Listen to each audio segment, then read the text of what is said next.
Hey everyone, it's me, Fatima, all the way from the Gambia. I hope everyone is doing well. I wanted to come to you today to show you a little bit more information about what is going on in West Africa.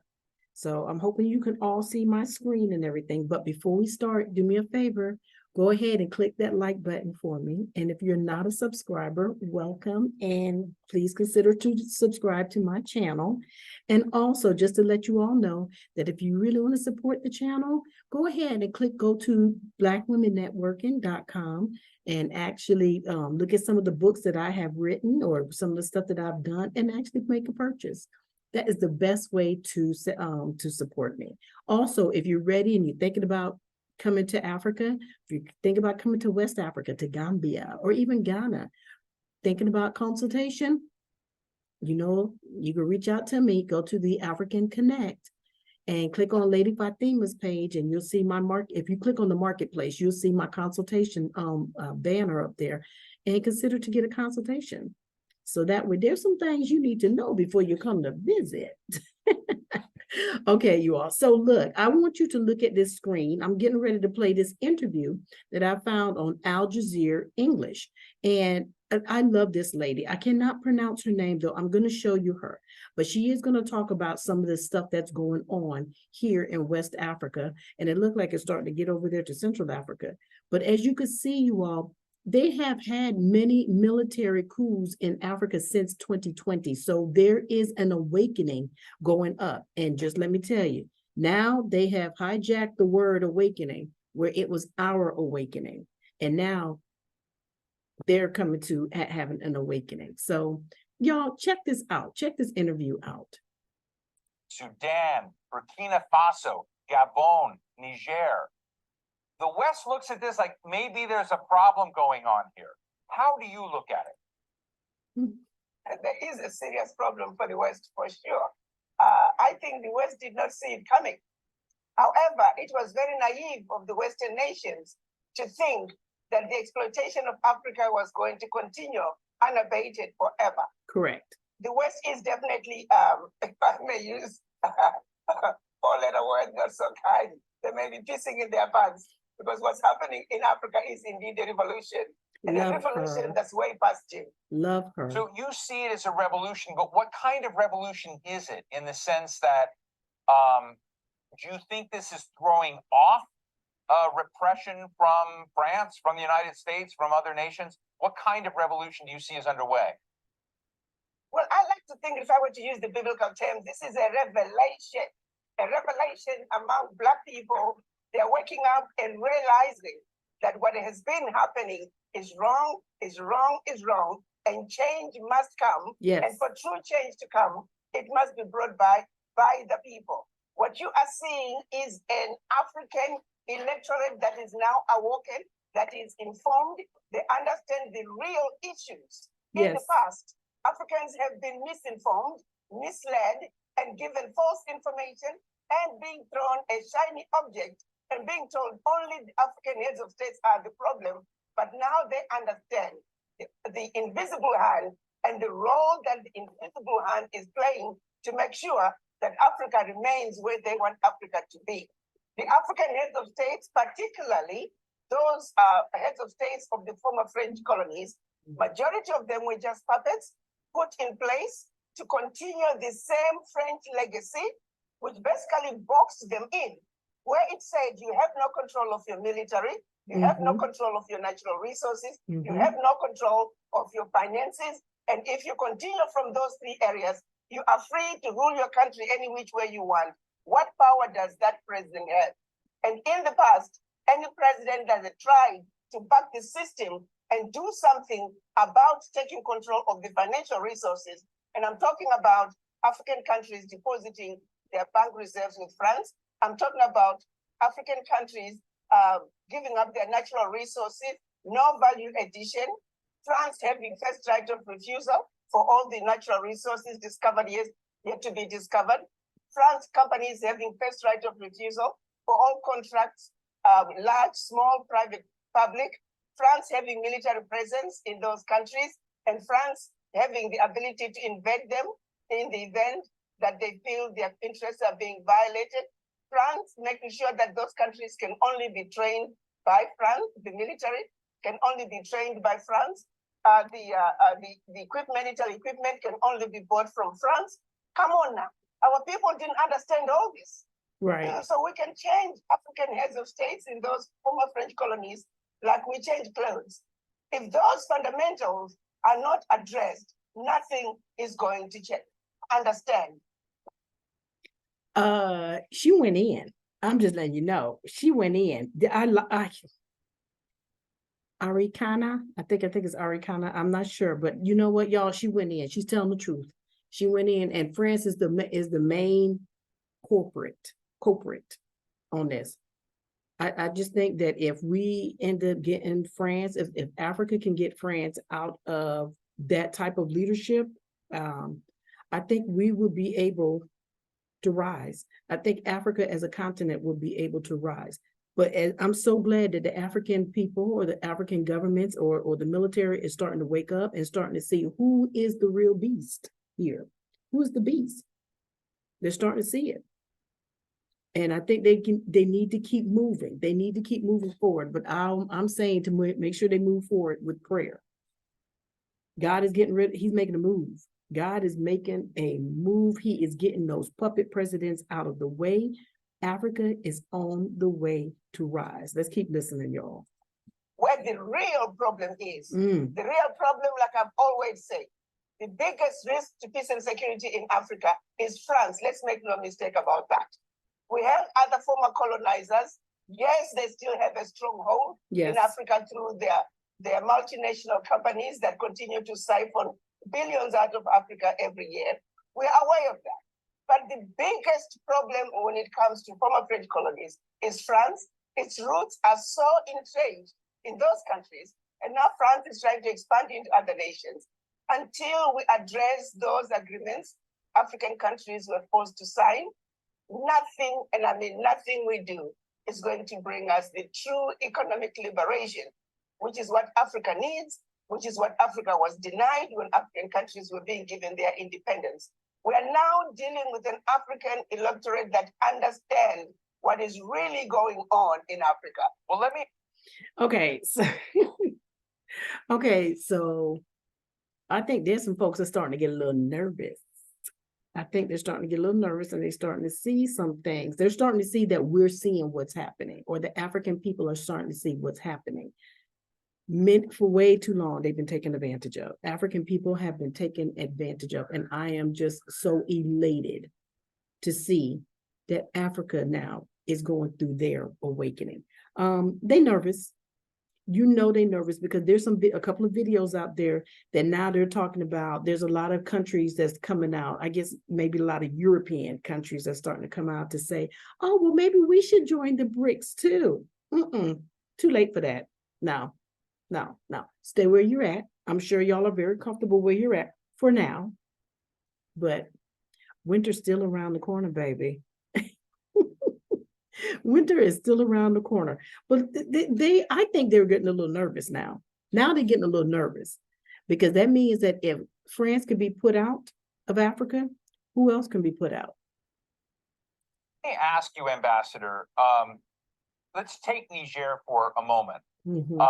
President Mohamed Bazoum is a popular president in the West. You know, the IMF liked him, the World Bank liked him, the United States liked him, France seemed to like him.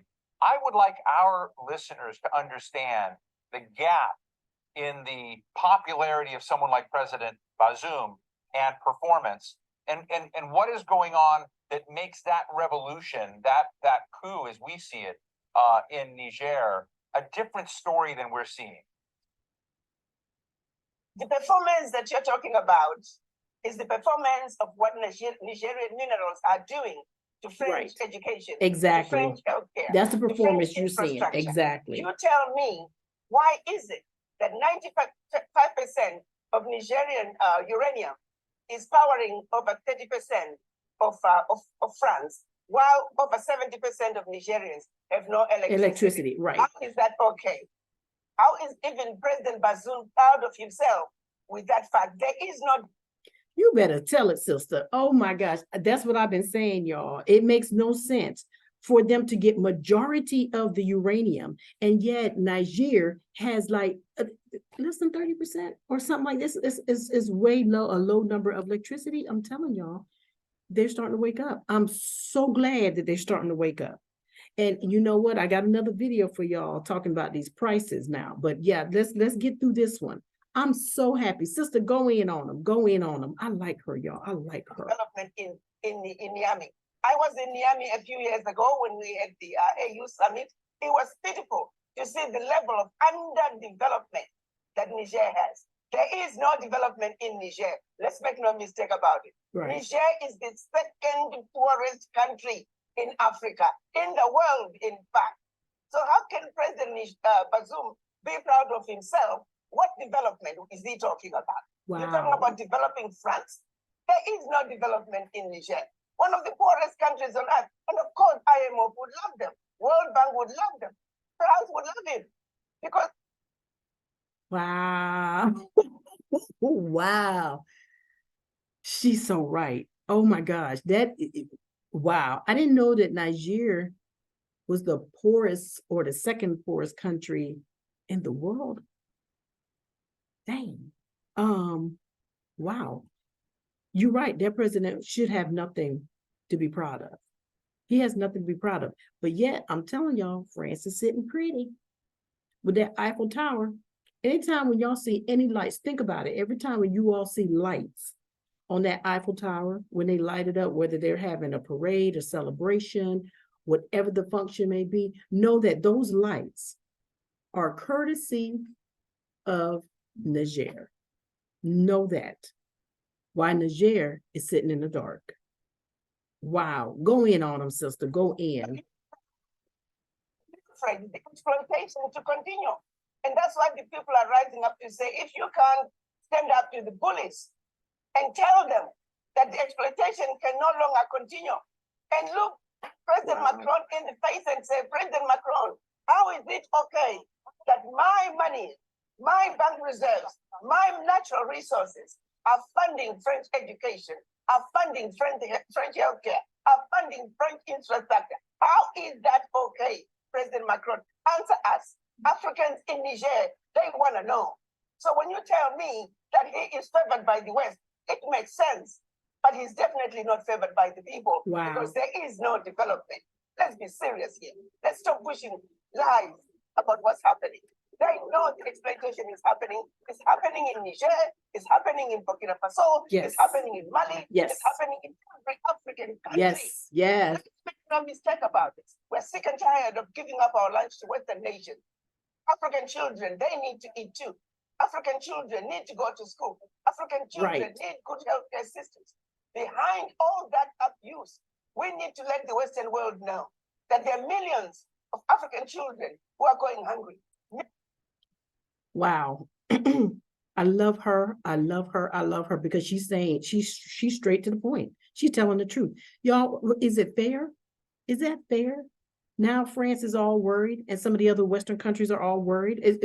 Were you worried when African children, like she said, wasn't eating, wasn't going to school? Do you know that even where I'm at in Gambia, and this is just I've spoken to like maybe 2-3 different students here.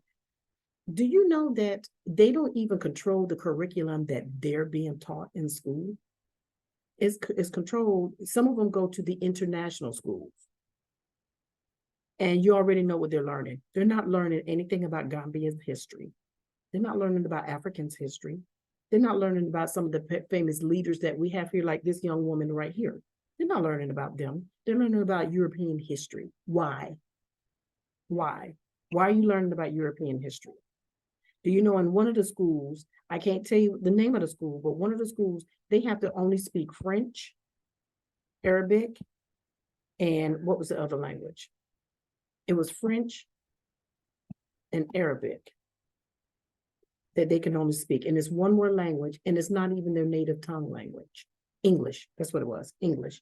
They can't even speak their own Wolof or Mandinka in school. It could be for other political reasons, I'm not sure, but they can't even speak that in school. That's what one student told me, because I asked the question.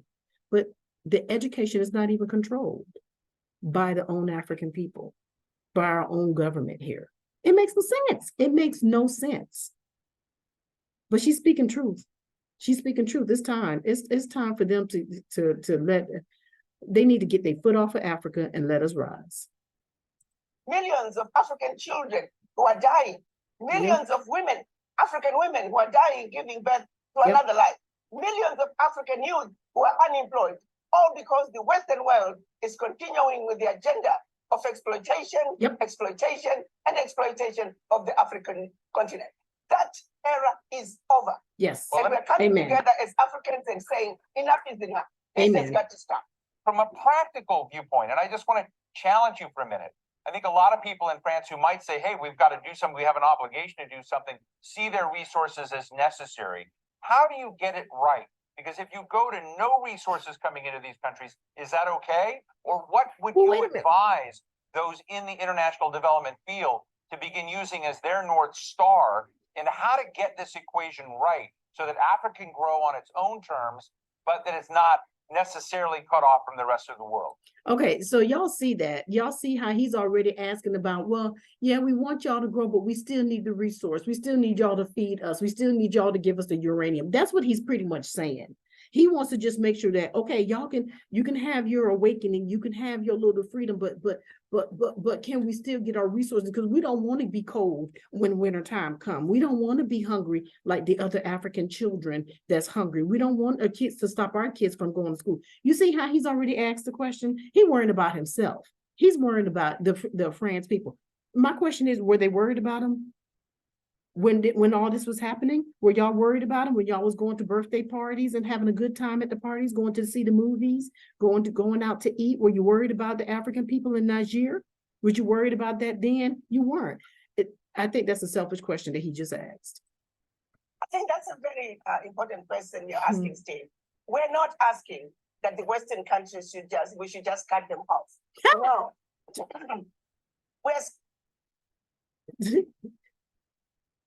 Some of us might say, girl, cut them off for a minute, because they need to appreciate what they had when other countries did not have it.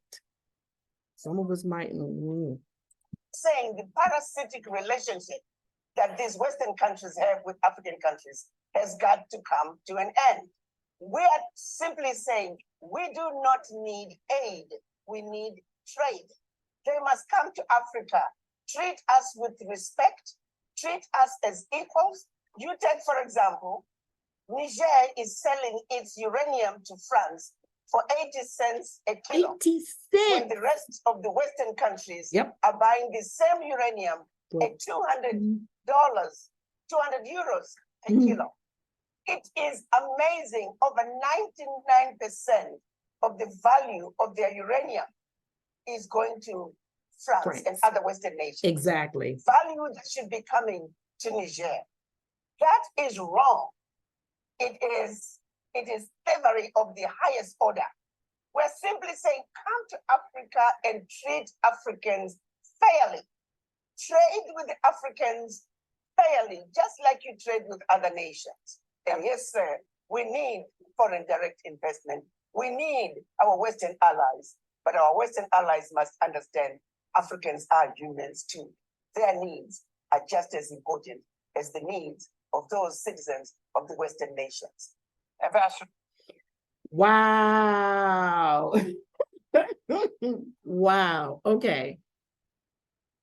Ooh, she said a lot. What I'm going to do, y'all, I'm going to link this video down in the description so you all can see the full video in its entirety. It's about 24 minutes long.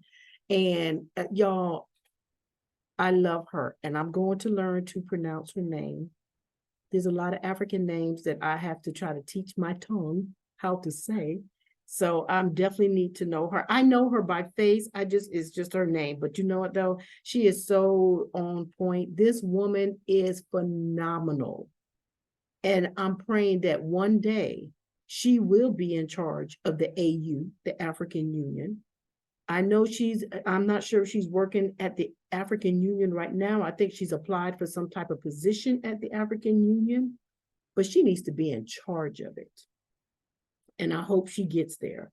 but she is telling truth, y'all. She is telling truth. And this is what I've been saying. This is the awakening that Africa is going through.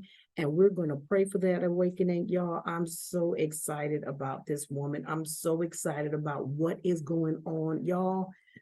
Woo, woo, y'all better buckle up because it's going to be a bumpy ride and it might be cold up in France this winter.